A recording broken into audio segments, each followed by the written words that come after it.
কারণ আমাদের দেশে একটা জিনিস মানে I feel very sorry to say allegation does not make you a criminal না, never. Unless you are convicted you are not a criminal. যেভাবে খলিফ ভাইকে মানে ইভেন্টুয়ালি আমরা মানে অনকাদের তুলে ধরা হলো, আমি একটা Bangladesh cricket board basically social মিডিয়ার উপরে চল জেনারেল পারসেপশনটা আর কি এবং এভাবে করা হলো। ডিকটেট করা হয়েছে। এটা তো ইট তো দ্য ফ্যান্টাস্টিক লোক যারাই তার সাথে করেছে।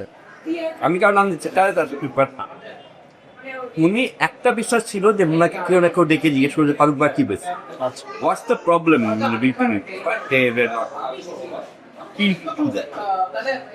ওই ডিসকাশনটা হলে কি বরং ফারুক ভাই যদি নাও থাকতো বা চলেও যেত তাইলে কি প্লিজ ক্রিকেটটা একটু উপকৃত হতো না ইন জেনারেল? কাজ নেক্সট যাকে আপনি মানে অ্যাপয়েন্ট করবেন উনি বলবো ভাই হোক বা ইভেন হাই প্রোফাইল, তার জন্য বা যারা অ্যাপয়েন্ট করতেছে আর কি তাদের জন্য তো একটা বেটার ডিসিশন মেকিং প্রসেস হইতে পারতো যদি সেটা করতো।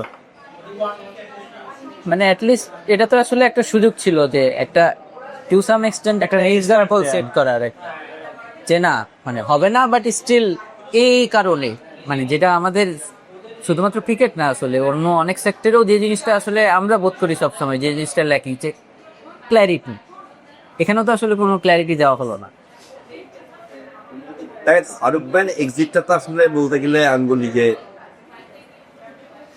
It's a historical exit.